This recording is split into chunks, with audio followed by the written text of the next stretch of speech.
mezzo al rumore serve qualcosa che duri. E il Papa Leo XIV. Storie vere. Incontri che cambiano la vita. Persone che costruiscono. Uno sguardo originale su ciò che accade.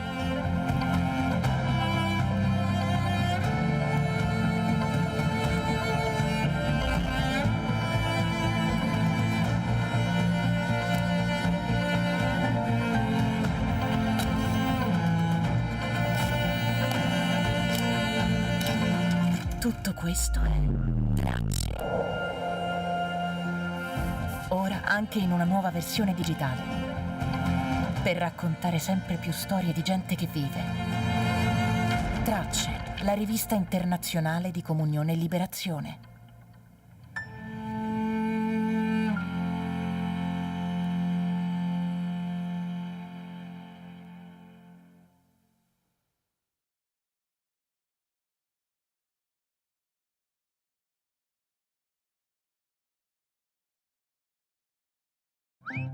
È bello avere quello che ti serve quando ti serve. Come il programma Easy Token Collection, per accumulare punti da trasformare in premi.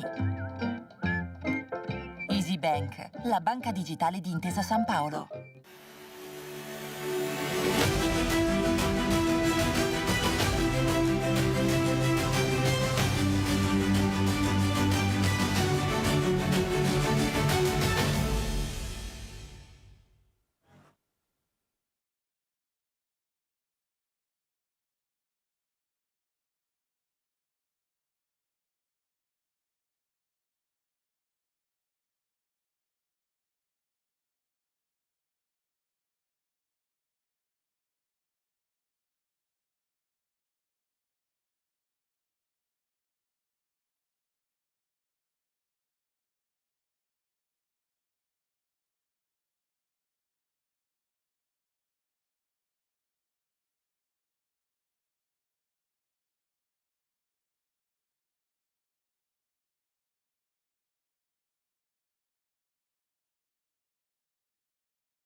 Questo è un luogo che genera dialogo, Qualcuno che si impegna, che si batte. che approfondisce la conoscenza e sostiene la fiducia. È un crocevia dove si incontra chi desidera il vero, il bello, il giusto e il bene. È una testimonianza di speranza nel cuore ferito del presente. E tutto questo esiste anche grazie a te.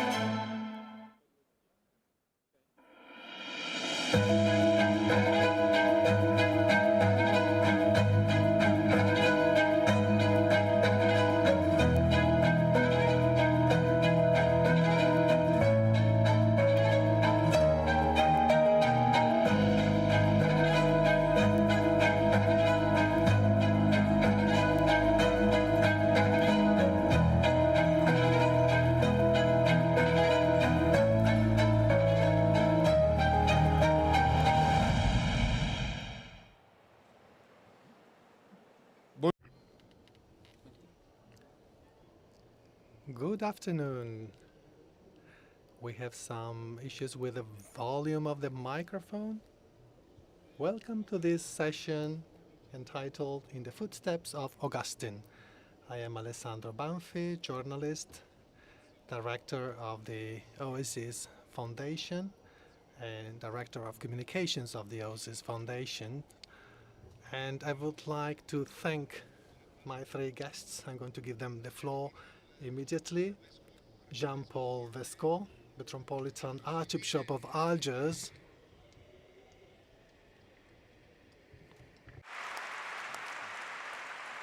che posso dire è diventato un vero amico del meeting. I can say he has become a true friend of the meeting with a year of collaboration. I would like to thank the classics professor, Professor Catherine Conybeare, who is Leslie Clark Professor in the Humanities Al Bryn at the Bryn College in Pennsylvania, and who dedicated a lot of studies on Augustine, and a recent book that has been published by Lev Publishing House is Augustine the African. And last but not least, as we normally say, the Prior General of the Augustinians, Father Joseph Farrell.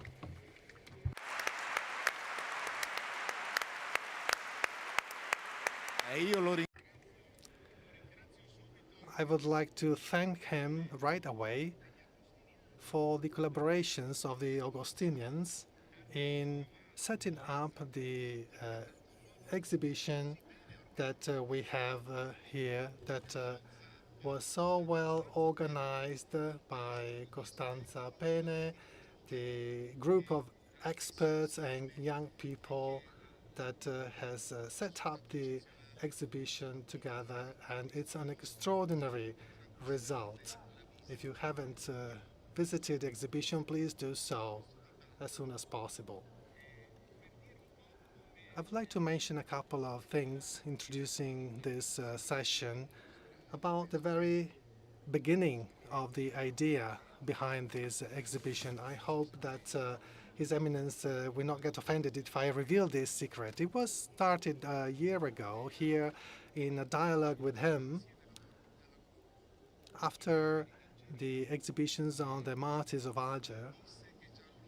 And at that time, I think this is not a secret anymore, but 1 year ago he was sure that Pope Leo XIV would have visited Algiers. Consider that no pope had ever done that before, and that visit would have been done in the footsteps of Augustine, also in the footsteps of Augustine. And I have to say that it is interesting to understand for each and every one of us that the meeting has to do with this story. The meeting is relevant to the story of Augustine of Algiers, because in 1999 it was here that the then president of Algeria, Bouteflika, spoke for the first time about the fact of rediscovering the fact that Augustine was born in Algiers, in Algeria. And that is an important point. 2 years after that, there was a big conference in Algeria about that, the very first scientific conference on Augustine in modernity, we could say, that was very much wanted by the Archbishop of Algiers, Tessier, who organized and gathered a number of professors and experts, among whom the Professor Sabaferdi, who collaborated with Monica Scholzap for the exhibition. And that was probably the first person who picked up the thread of the Christian philology in the presence of Augustine in recent years, I have to say. And Tessier himself spoke in 2004 in Padua in a conference about that, and he mentioned a very interesting point in a paper that was published then by the 30 Giorni journal, and he said that the great interest by the Arabic and Islamic and Algerian press for Augustine. And before and during that, after symposium, some 230 articles to him were devoted in French and in Arabic. Cardinal Angelo Scola himself, in a meeting of the Oasis Foundation, remarked in 2012 that it was very important for dialogue with Islamic countries. That is the contribution of Augustine. It was really opportune that an increasing interest was being registered about St. Augustine, even on the southern shore of the Mediterranean, particularly in his native Algeria. So I apologize for boring you with all this, but I think it's important to understand that the historical trip of the Pope comes with the culmination of a very important story, where the meeting is also present and with people that are very well known to us all. To introduce His Eminence, who will be the first to take the floor, we're going to watch a short video by Pope Leo XIV. You know that when the popes travel, the following Wednesday, once they go back to Rome, in the Wednesday meeting, they tell about the travel, the trip that they did. And let's listen to what Pope Leo XIV said in a minute about this trip to Algeria. La Providence ha voluto che la prima tappa Providence saw fitted that the first stop should be precisely the country where the sites associated with Saint Augustine are located, namely Algeria. Thus, I found myself, on the one hand, returning to the roots of my spiritual identity, and on the other, building and strengthening bridges that are of great importance for today's world and the Church. The bridge to the most fruitful era of the Church Fathers, the bridge to the Islamic world, the bridge to the African continent. In Algeria, I received a welcome that was not only respectful but also warm, and we were able to experience firsthand and show the world that it is possible to live together as brothers and sisters, even of different religions, when we recognize ourselves as children of the same merciful Father. Children of the same merciful Father. It is the great message that the Pope wanted to emphasize. So I give the floor to His Eminence Cardinal Jean-Paul. Thank you.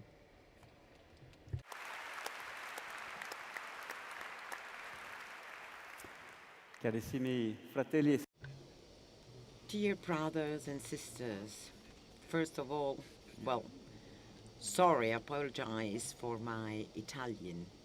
It's not that good. I am a son of Saint Dominic, who was himself a canon according to the rule of Saint Augustine, which has also become our rule, the rule of the Dominicans. So, if the Holy Father called himself son of Augustine, I can say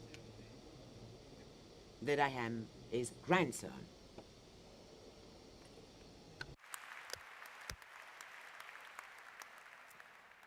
anche se questo Although this does not make me an expert on Augustine, his figure moves me and moved me even more when I arrived in Algeria almost 25 years ago.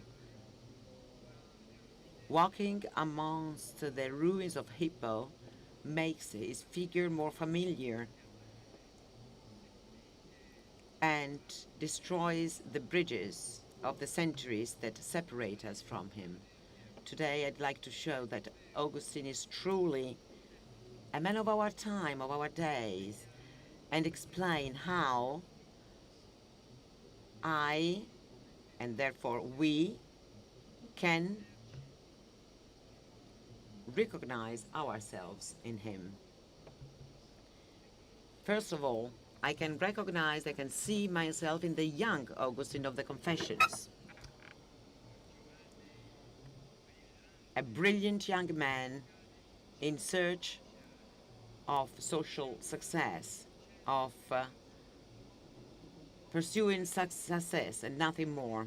A young man who sees all his dreams vanish, lose their meaning, and become pointless, because deep down his thirst was for something else.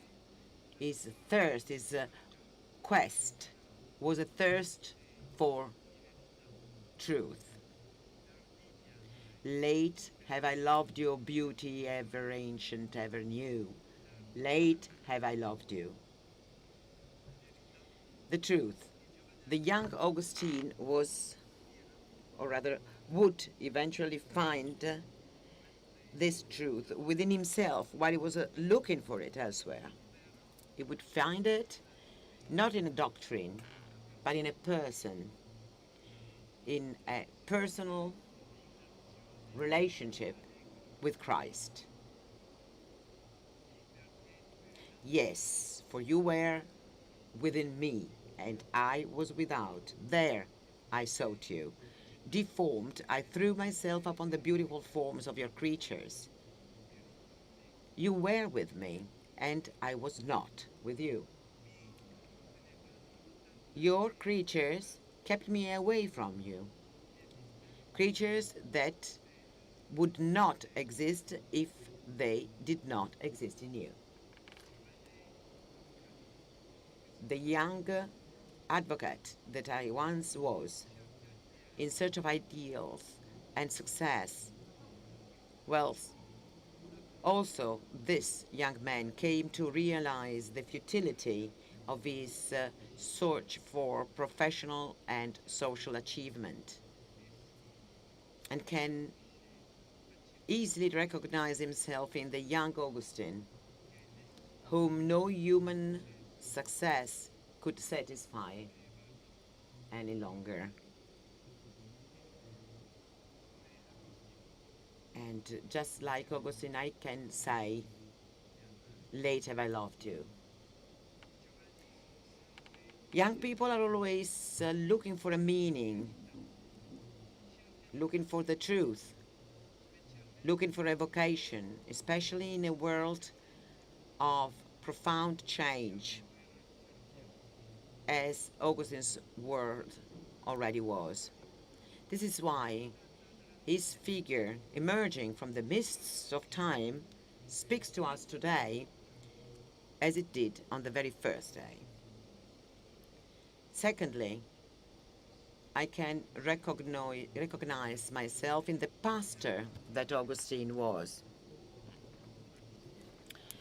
Augustine was, in fact, a great theologian, but also a great pastor.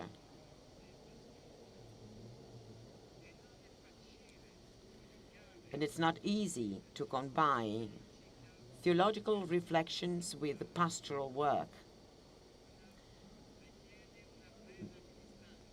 The first calls for a step back. The second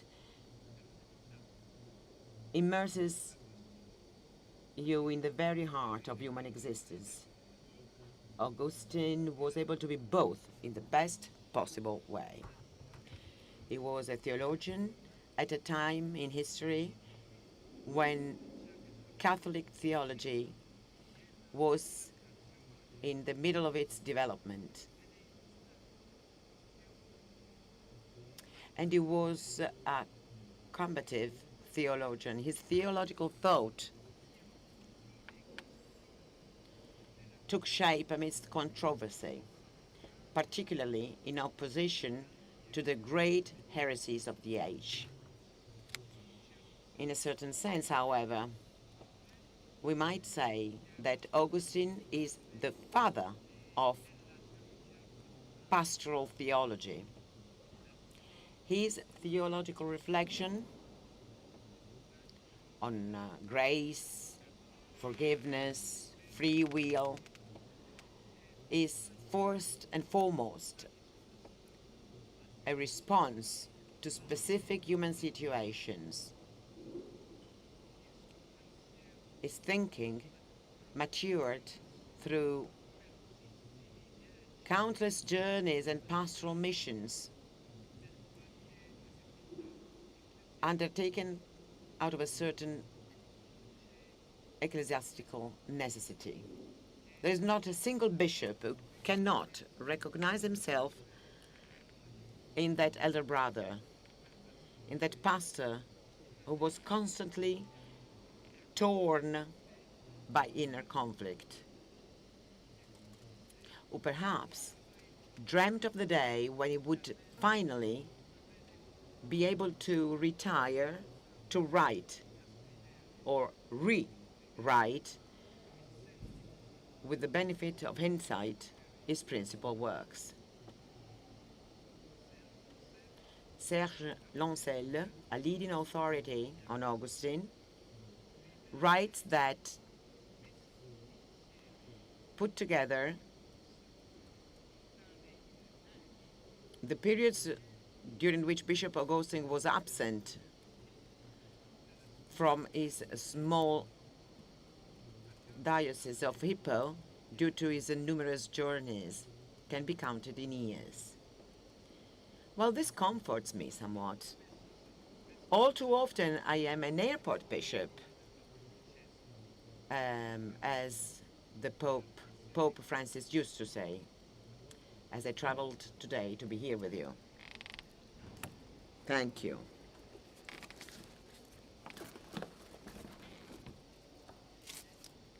Finally,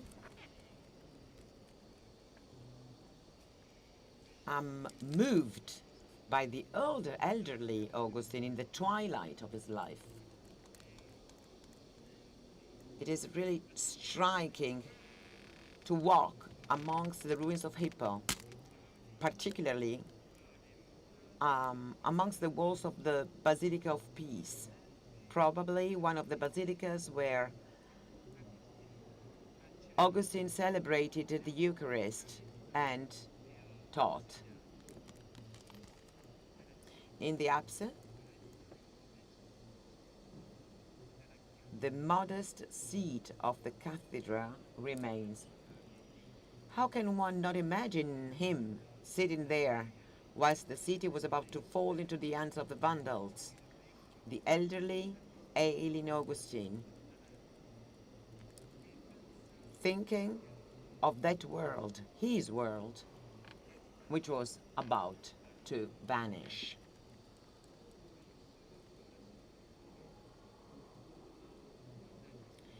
Not only with his own death, but with the destruction of an entire civilization. What must he have thought at that moment, faced with what seemed to be the annihilation of his entire life?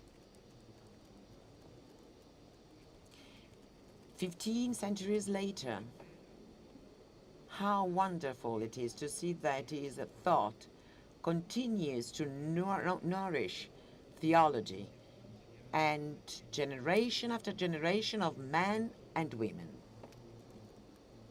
He could have never imagined that even a pope would come to pay homage to him in that very basilica.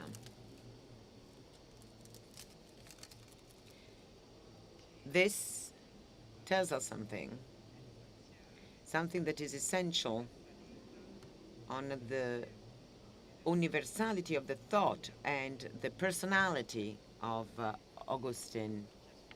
Like every one of us, Augustine could only see himself as a man of his time.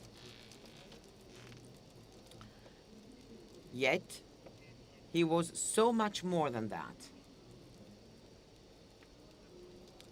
And this is proven by the fact that his memory has spanned the centuries to reach us today, remaining alive even in the Muslim land of Algeria. In 2001, in Annaba, the ancient Hippo,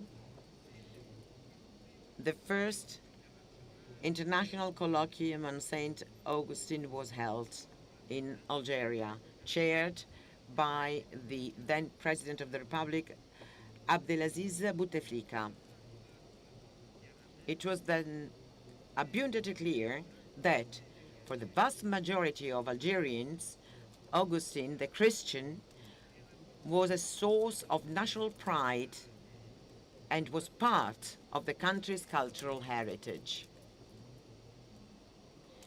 when Pope Leo, shortly after his election, declared himself a son of Saint Augustine, the response in Algeria was immediate.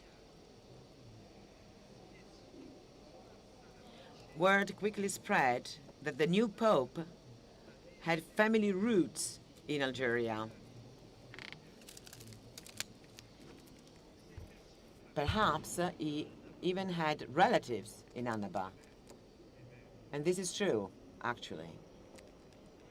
Well, this sense of connection, going beyond the religious affiliation, speaks volumes. Pope Leo was awaited and welcomed in Algeria as a brother, as one of their own. Recognizing Augustine's universality, therefore, means acknowledging that he doesn't belong solely to the Christian tradition, but transcends it. Several Algerian Muslim authors have studied and written about Augustine.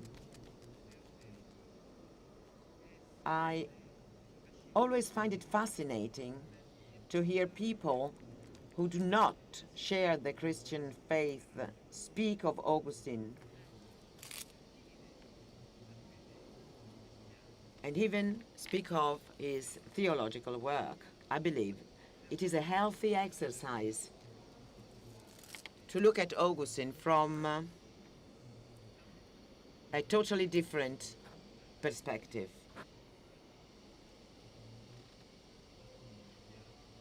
We do not have a monopoly on Augustine and his thought. I'd like to conclude this talk by emphasizing once more the universality of Augustine's figure. This universality is not the result of a chemically pure line of thought, free from all human conditioning. On the contrary, Augustine's universality arises within a cultural and political context in a specific land and at a specific time. In a word, within a fully incarnate humanity. Today, more than ever, we need to be able to recognize one another as brothers and sisters despite our differences in faith and religion. Augustine's example shows us that although his theological thought is inseparable from his faith, the thinker does not allow himself to be confined within the limits of his religious affiliation. He is recognized as a trustworthy believer, even by those who cannot share his faith. This is the reason why Augustine is fully a man of our time. We too, in fact, are called to be true believers, nourished by a religious tradition that shapes us, yet recognized as trustworthy men and women, even by those who do not share our faith. Only in this way can we be fully citizens of the city of men and fully citizens of the city of God, following the footsteps of Saint Augustine. Thank you for your attention. Grazie. Grazie. Grazie. Grazie. Grazie. Grazie. A voi. Grazie, grazie Eminenza. Thank you, Eminence. The universality of Augustine the man who speaks to everybody, the believer who talks to everybody, is really incredible. Thank you so much. Perhaps we have also understood better the issue of the African origin of Augustine. And now to introduce the next point, I would like to show one more short video with the Pope talking to the young people in Tor Vergata, and he cites St. Augustine. Let's listen how. St. Augustine wrote, "You stir us to take pleasure in praising you, because you have made us for yourself, and our heart is restless until it rests in you. Lord, I would seek you, and calling upon you is an act of believing in you." Following those words of Augustine, and in response to your question, I'd like to invite each of you to say to the Lord, "Thank you, Jesus, for calling me. My desire is to remain as one of your friends, so that, embracing you, I may also be a companion on the journey for anyone I meet. Grant, O Lord, that those who meet me may encounter you, even through my limitations and frailties." Through praying these words, our dialogue will continue each time we look at the crucified Lord, for our hearts will be united in him. Each time we adore Christ in the Eucharist, our hearts will be united in him. Finally, my prayer for you is that you may persevere in faith with joy and courage. And we can say, "Thank you, Jesus, for loving us. Grazie, Gesù, per averci amati. Grazie, Gesù, per averci chiamati. Stay with us, Lord. Resta con noi, Signore. Quédate con nosotros, Signore." Allora, ascoltato questo. Well, having watched this video, I would like to ask Catherine, who has studied Augustine at such depth, how this particular connection to Roman Africa and Algeria was reconciled with the restlessness of his heart, and if you think that, as the Pope mentioned, the quest, Augustine's quest, can truly serve as an example even for young people today. Thank you, Alessandro. I am delighted to be here today with you all. It is a great pleasure for me to try and answer these questions that are so important.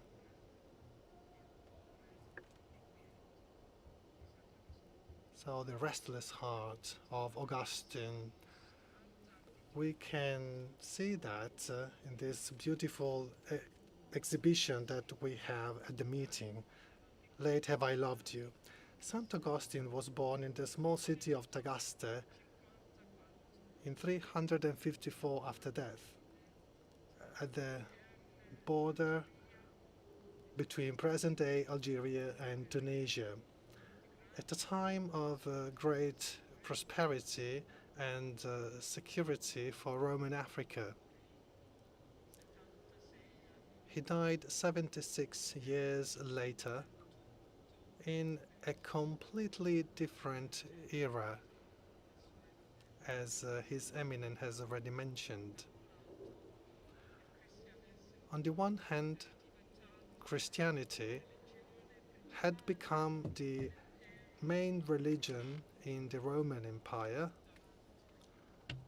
On the other hand, the empire was crumbling under the pressure from numerous invaders. When he died, Saint Augustine was in his monastery at Hippo, now Annaba, on the coast of present-day Algeria. At that very moment, Hippo was under siege by the Vandals, who, having set out from Spain, had invaded and conquered North Africa.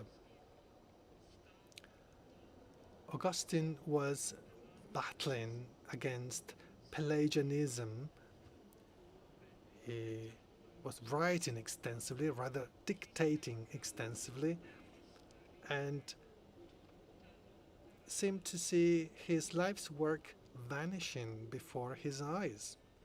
However, in the end, he lay down on his bed surrounded by penitential psalms. He was still trying to find rest in God for his restless heart. That very rest he had written about almost 40 years earlier in his Confessions, as the Pope recalls in the video.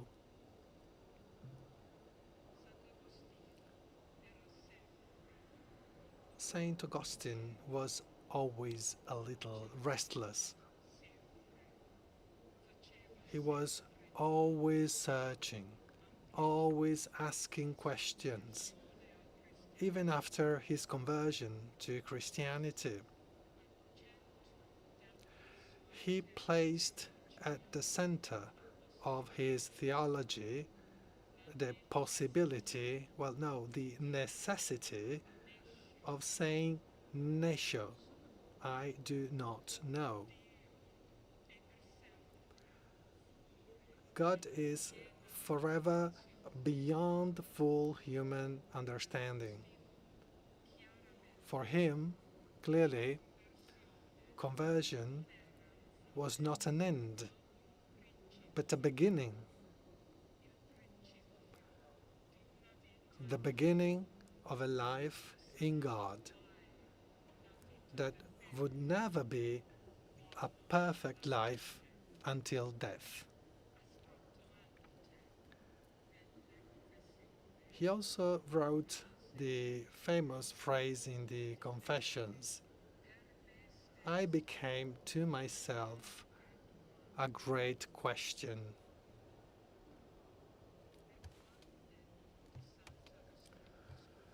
St. Augustine's questions are spiritual, of course, but they are also intellectual.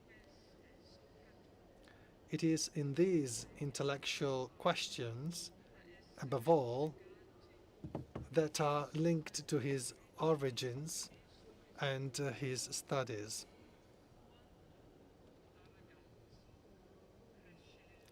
As a boy, growing up and studying in Roman Africa, he listened to and read Roman history, the tales that justify the glory of the Roman Empire. He learned that Rome was the center of the world. However, it did not seem that way to him. The most important city for him was Carthage, not Rome.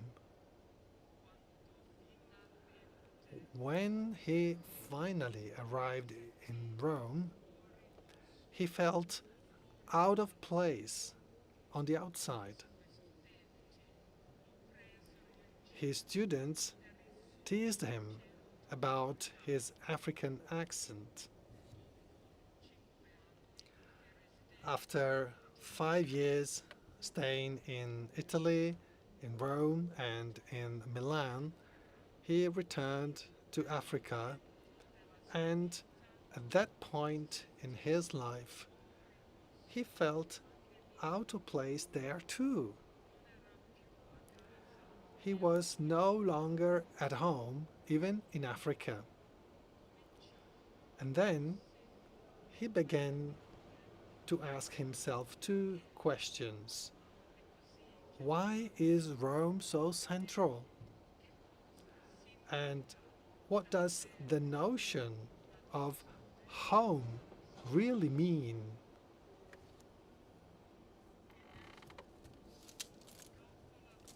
It is in his masterpiece, The City of God, that Saint Augustine brought together both his spiritual and intellectual questions.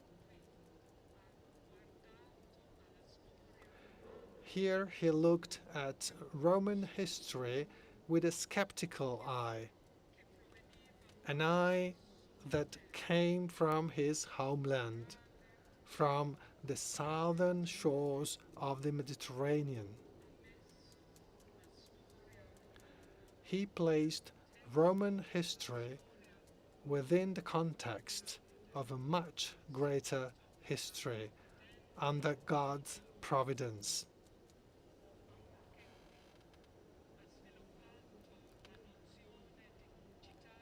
Here too, he developed the notion of the City of God as our perfect home, the place to which we all aspire while living and where everyone always feels at home.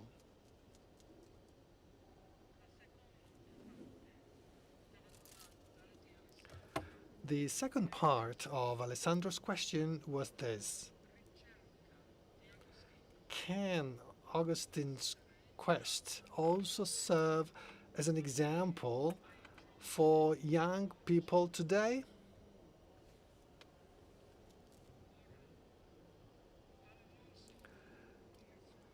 Now, I'm speaking not only as a scholar, but also as a mother. As a mother, I understand, at least to some extent, how difficult things are for young people today.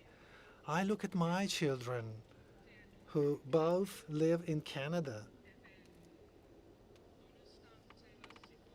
and despite the country's safety, I can see the difficulty of facing the future, of planning, of visualizing, of holding on to a spark of hope.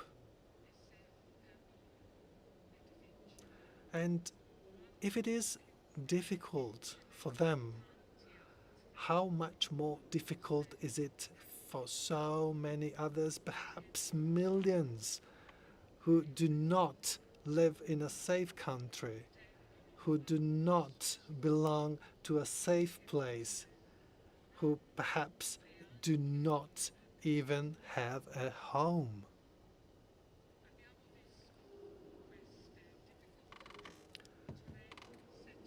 We saw these difficulties 3 weeks ago in Ceuta.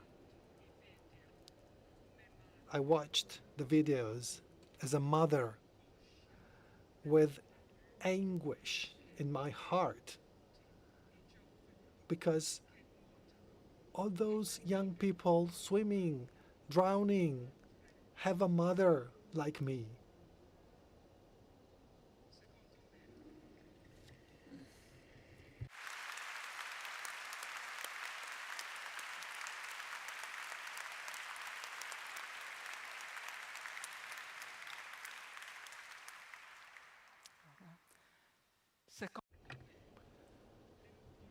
In my view, what matters is not what this or that government has done. What matters is that so many people, mostly young people, are so desperate that they risk everything for a new life, perhaps a better one, certainly one that is very different from anything they know.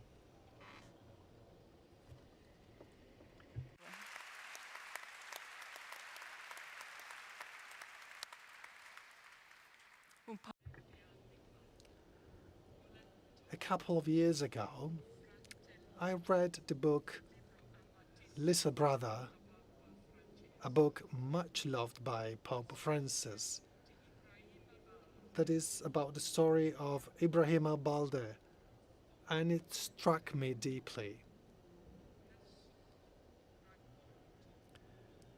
In this very simple story, I found the very complex life of a person with their affections, desires, ambitions, and above all, the love for his little brother that drove him to undertake a long and extremely dangerous journey. The details of the journey are listed dispassionately, almost without adjectives, and they seem all the more vivid to me for it. Now, as I watch the video of the people in Ceuta, I think each of them has their own life, their own loves, their own story. So, what might Saint Augustine say to the young people of Ceuta, to my own children, and to all the others who are struggling today?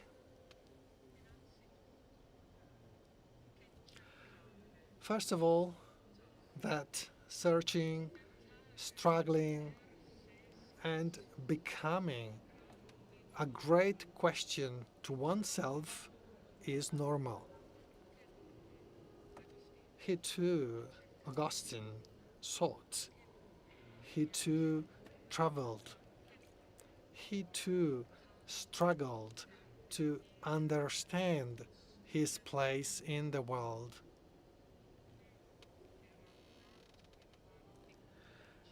He was born in a small town in North Africa and became Christianity's most important theologian, one of the most famous Africans of all time.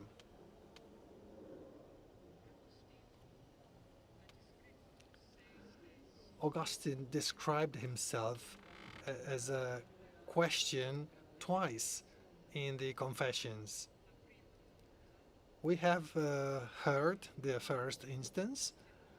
The second one is different. You, Lord my God, listen, look, see, and have mercy on me and heal me, for I have become a question in my own eyes. The life of Augustine remains difficult. He himself remains a question. But now he speaks to God, and he is certain that God listens to him and helps him.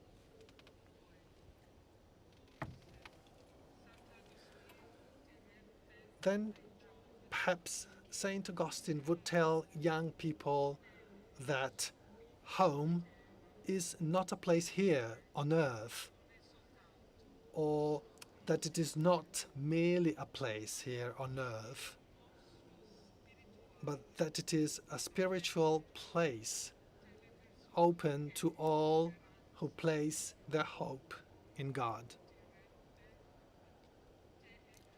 He would tell everyone that it is possible to start building a spiritual home on earth by coming together as a community with God's help.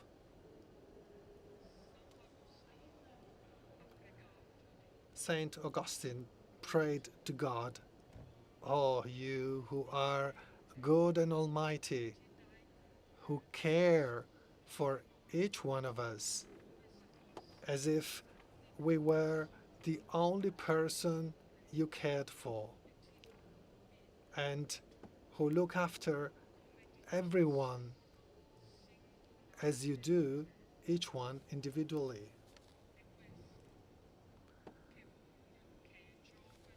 This is what I want young people to hear of a God who cares for each one of us as if we were the only person he cares for. Thank you. Grazie. Grazie.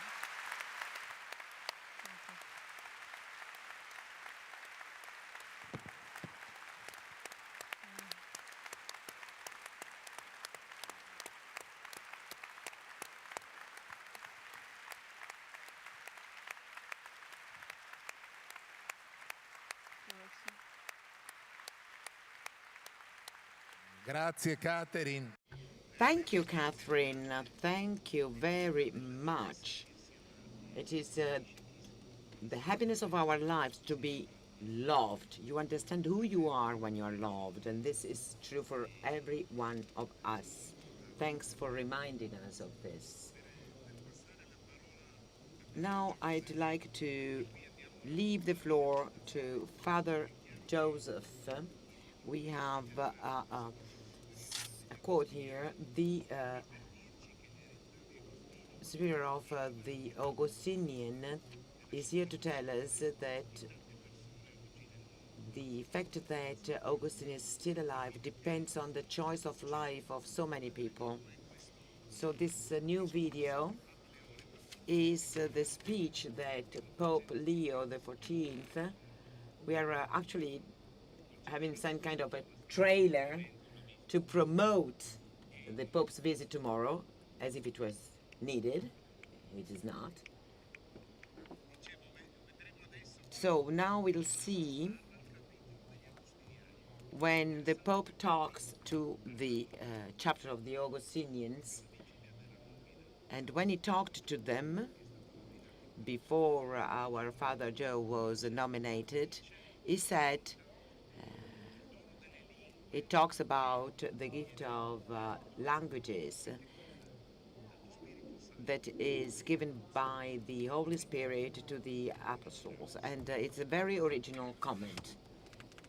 Let's go to the third video.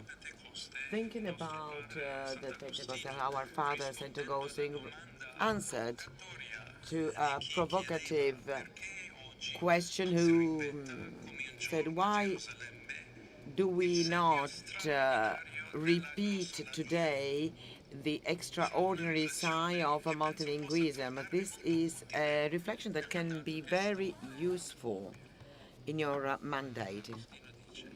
Augustine says,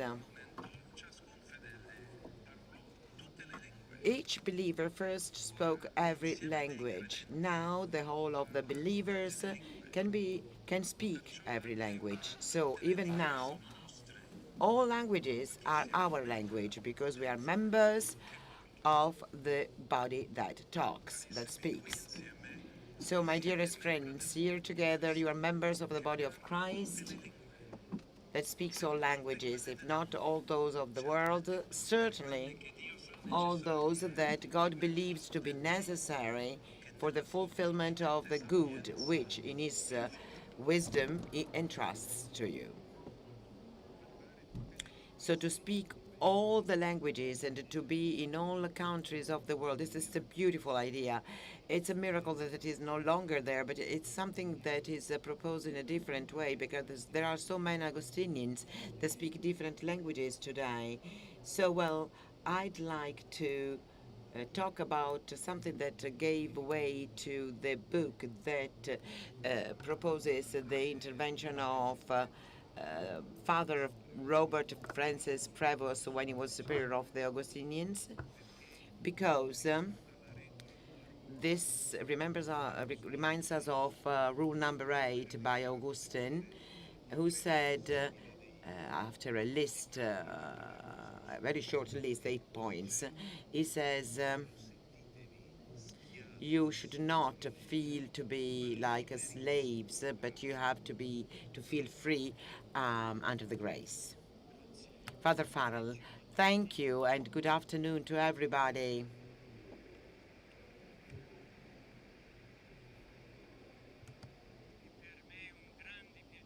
It's a great pleasure for me to be here with you, here in Rimini, and to share this stage with the other speakers today. It is obvious that you really love the Archbishop, the Saint of Africa. He has been introduced as Augustine as Archbishop of Hippo and Augustine the African. Now, in the next few minutes, I'd like to talk about some reflections that I have made on how the Order of St. Augustine was founded. It's very interesting to see that after 800 years from the death of Augustine in Hippo, in northern Africa, during the difficult times of the 5th century, we can still see a new life 1,000 kilometers away in Tuscany, in Italy,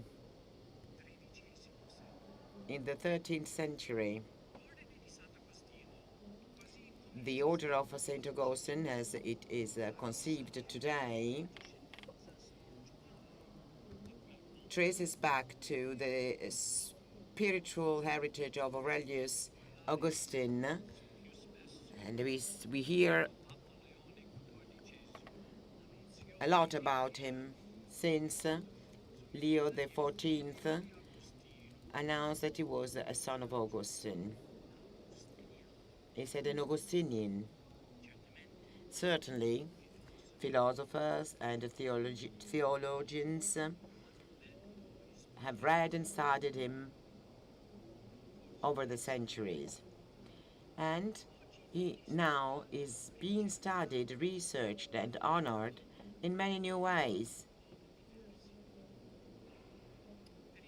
For the members of the Order of St. Augustine, the Bishop of Hippo is our father, our master, and our spiritual guide. We cannot really say that we were founded by Augustine, because we were established 800 years after his death.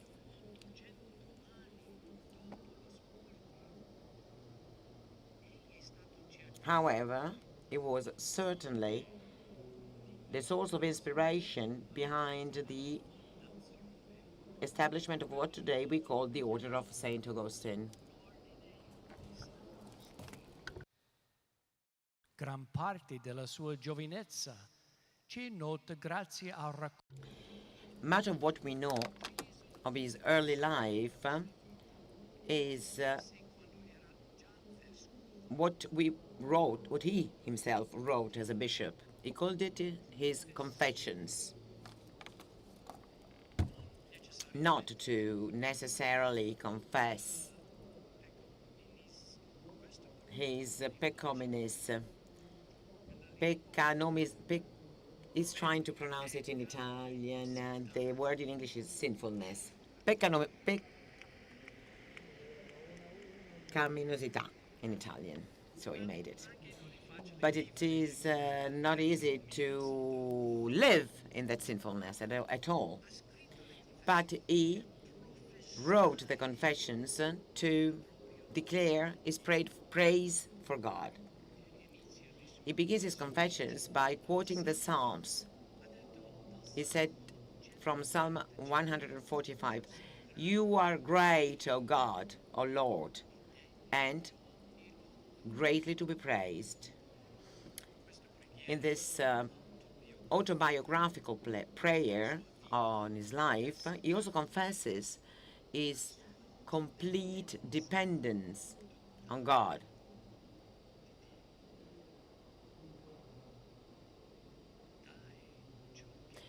Give what you command, and command what you will. It depends completely on the gift of God's grace in his life.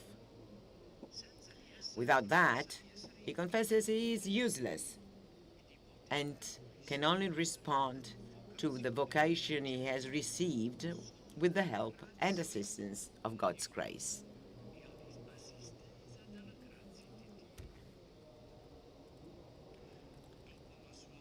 After his famous conversion in the garden in Milan in the year 386, Augustine began to study more and more the Christian faith and the sacred scriptures. Eventually, he went back to Northern Africa and began to gather like-minded friends and relatives to live with him and enjoy what he called otium, a holy leisure.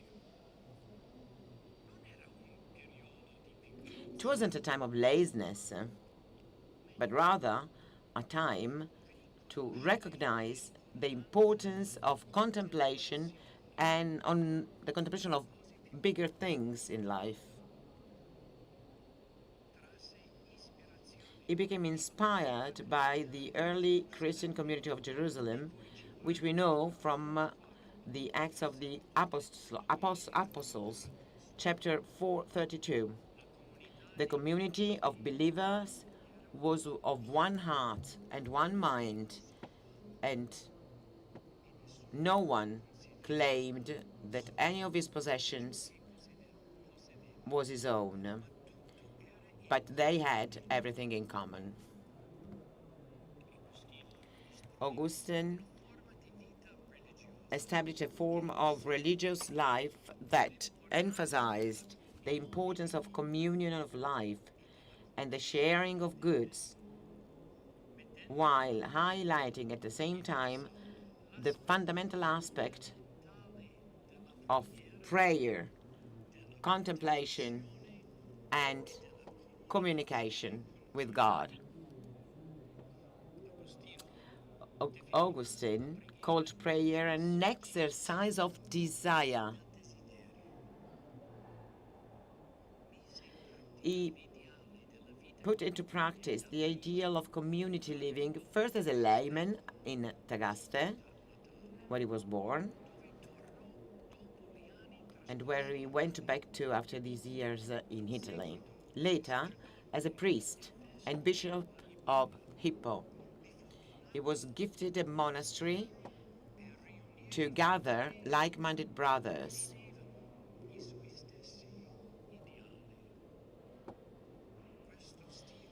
This way of life, documented in his rule of life,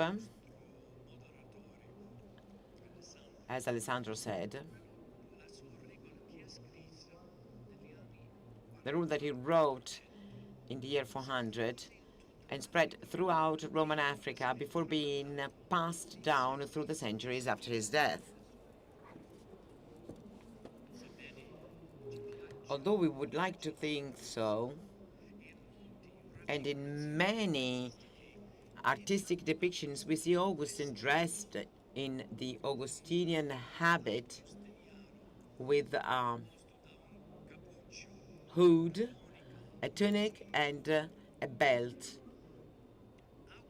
Augustine and his community members were not Augustinians as we know them today, because the order had not yet been established. But the way they lived, guided by the rule of Augustine, had certainly a powerful influence on centuries of for centuries on both men and women who found value in what had been written. It is a very simple rule with only 8 short chapters. This rule continues to be what shapes and guides the community life of Augustinian men and women.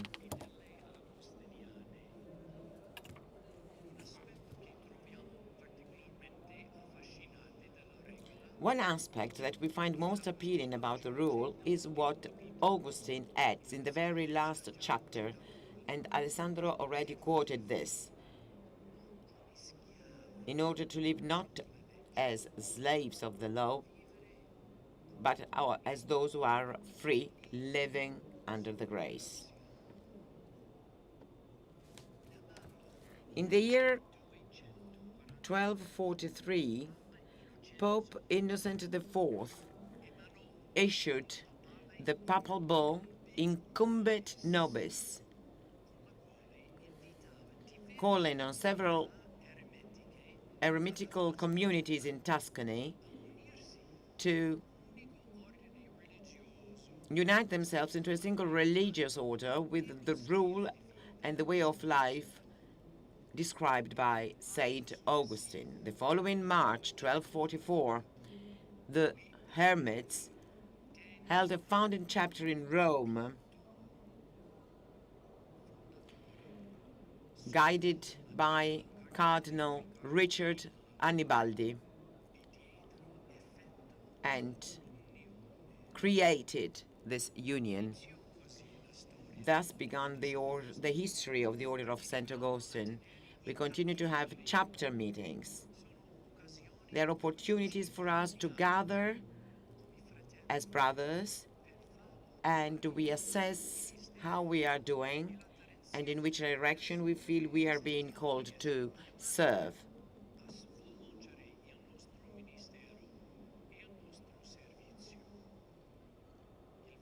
The video we saw of Pope Leo XIV speaking in the Church of Saint Augustine in Rome was the opening of a chapter meeting. We celebrated that chapter just 1 year ago in September 2025, sorry, and it was the 188th Ordinary General chapter in the history of the order. It was on that occasion that I have been elected as the 98th Prior General. It is a term of 60 years with the possibility of being re-elected.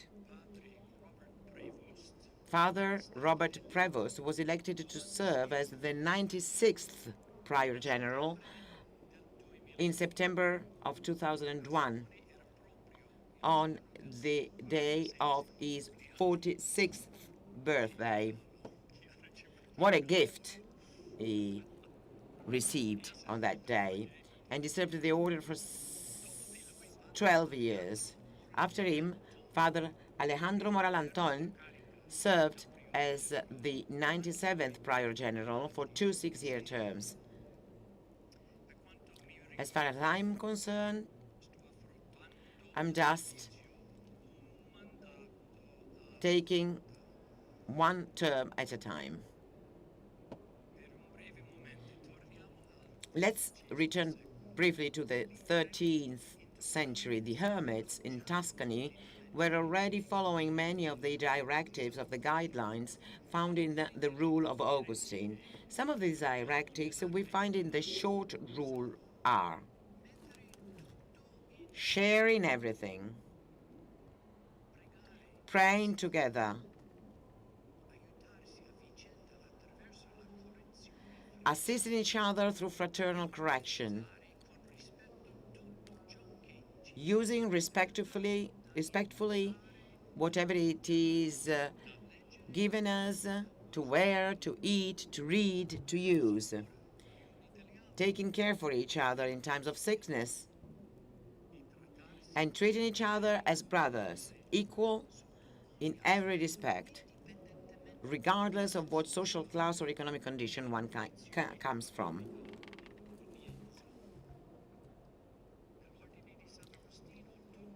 Everyone in the order is treated as a brother or sister. At this time in history, in the history of the Church, a man by the name of Francis was calling people to adopt a style of living that focused on the poor, on the little ones. And he started to create communities in Assisi to live a life based on simplicity. And Dominic Guzman in Spain was creating groups of people who came together to preach the gospel. At the same time, the Church in the 13th century was, through the popes, was inviting the Tuscan hermits to come together and to create an order based on the rule of Saint Augustine. Pope Innocent IV told the Tuscan hermits to elect a prior general, and that is when they became the Order of the Hermits of Saint Augustine. Then,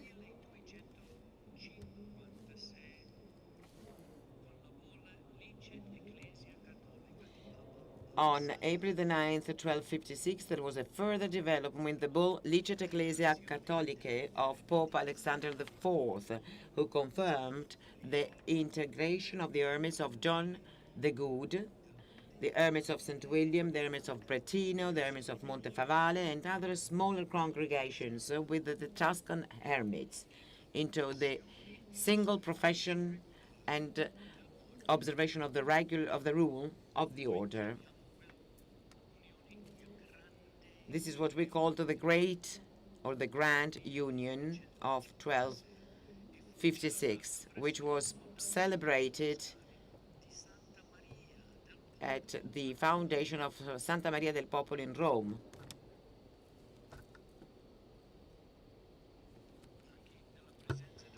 With the attendance of Cardinal Annibaldi and the delegates that came from the different hermitage. Lanfranco Septala of Milan, previous superior of the hermits of John the Good, became the prior general of the order. The order that comprised almost 200 religious houses in Italy, Austria, Germany, Switzerland, the Netherlands, France, Spain, Portugal. The Union of 1256 was a fundamental step in the reform of the religious life promoted by the Church. Pope Alexander IV wanted to end the confusion arising from the excessive number of small religious groups and wanted to channel their spiritual forces into an apostolate of preaching and pastoral care in the European cities rising at the time. The spiritual identity of the order were based on two pillars. The first was the person or the figure of Saint Augustine, from whom it received its concept of religious life, in particular the importance of the interior search for God and of the community life. The second pillar was the mendicant movement by which the Order of Saint Augustine became an apostolic fraternity.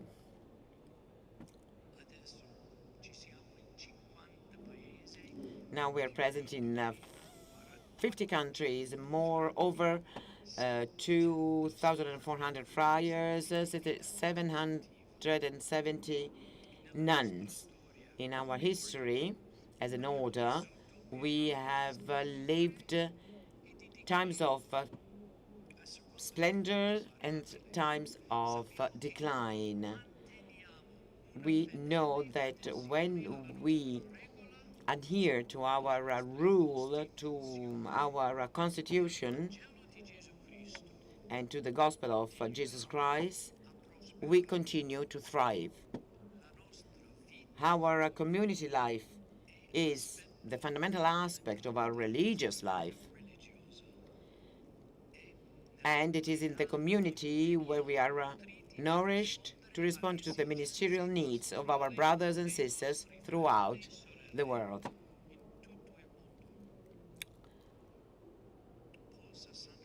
May Saint Augustine continue to inspire us, just as he has inspired thousands of men and women throughout the centuries.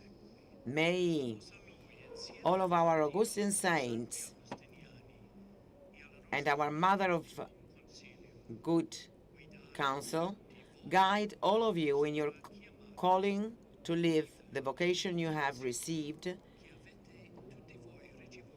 in an authentic and holy way. God bless you all.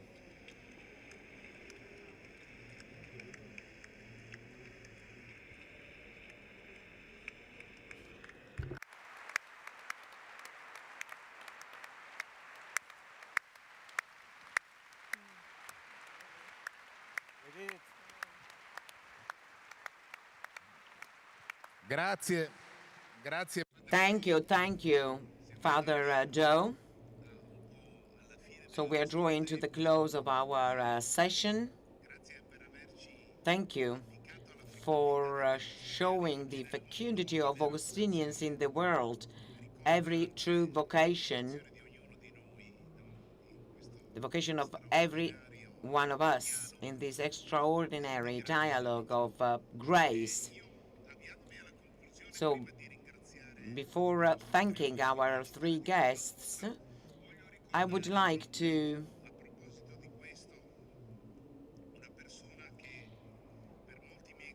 talk about a great person, a great teacher, Don Giacomo Tantardini.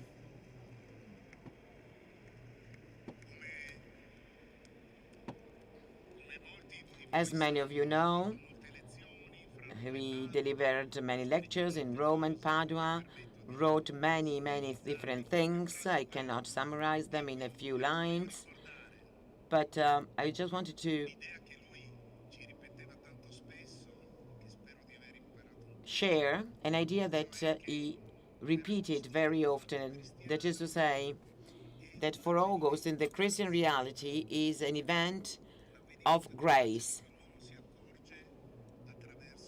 And it is the wonder that makes men recognize this grace. And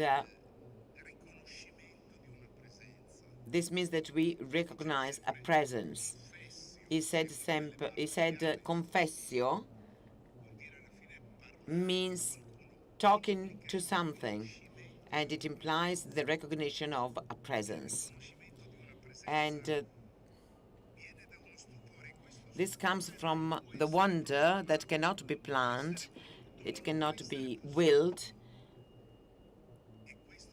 and this is actually what it means to be free under the grace. This is liberating. This is something against somebody. It is not imposed on anybody. And well, this makes me think about the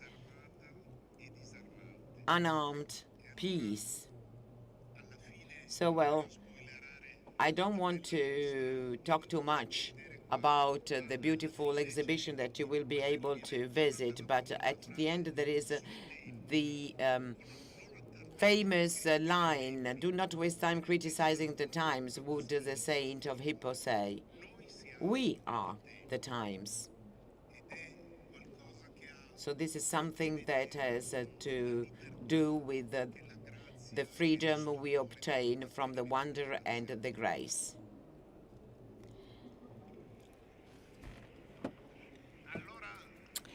So please join me in a big round of applause for our three speakers, because let me say this. They are not Italians, and they made a very big effort to speak Italian, to write their interventions in Italian in such a good way. Such good Italian.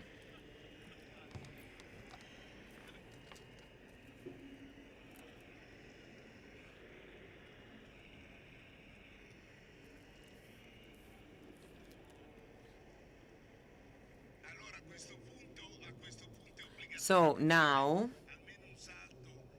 you really have to go and visit the exhibition in Saint Augustine, even though you need to have booked your entrance.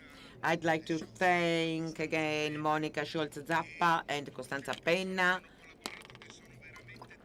and all the people who contributed. We have some of the professors here that participated in the creation of this exhibit. And then one very last thing, there is a catalog of this exhibition with many interesting contributions. Some are very technical, so to say, and some are maybe more difficult to read. But in the catalog, you will find very different contributions that talk about this dialogue of love with this great saint who was a pastor, as Cardinal Vesco said, and will invite us to look at him as someone who's a testimony for Jesus Christ, first of all. So it is more important to be understood by the people than by the intellectuals. So thank you for being here, and thanks again to our guests. Enjoy your evening.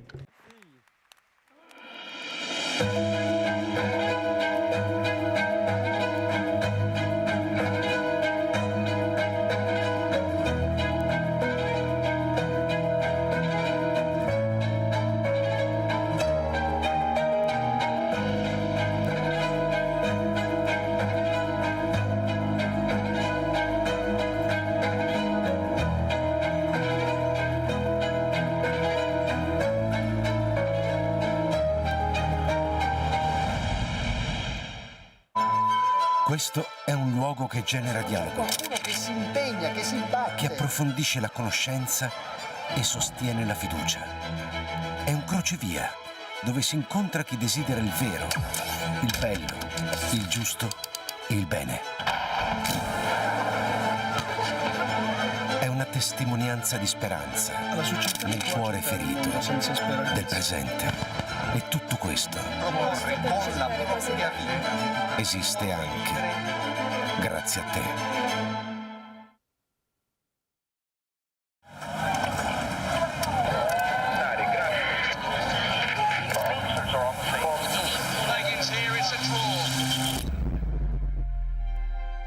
In mezzo al rumore serve qualcosa che duri. E il Papa Leo XIV. Storie vere. Incontri che cambiano la vita. Persone che costruiscono. Uno sguardo originale su ciò che accade.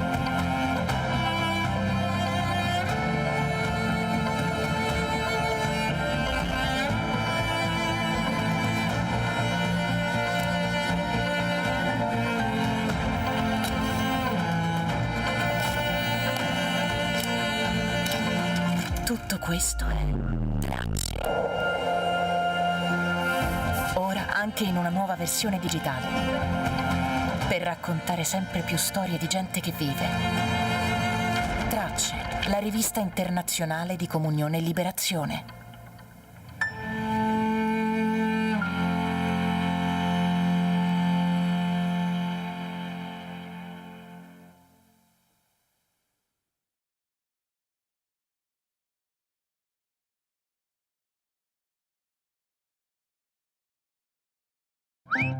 È bello avere quello che ti serve quando ti serve. Come il programma Easy Token Collection, per accumulare punti da trasformare in premi. Easy Bank, la banca digitale di Intesa San Paolo.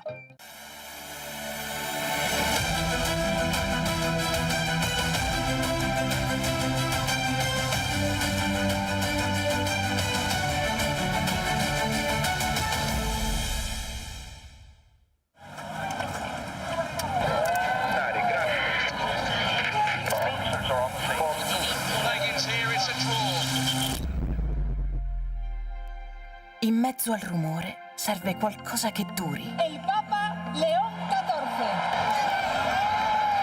Storie vere. Incontri che cambiano la vita. Persone che costruiscono. Uno sguardo originale su ciò che accade.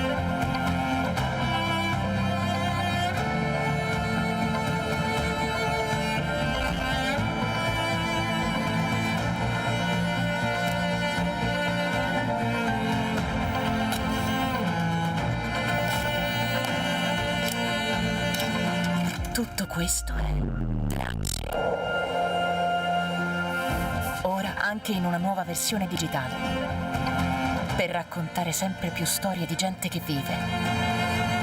Tracce, la rivista internazionale di comunione e liberazione.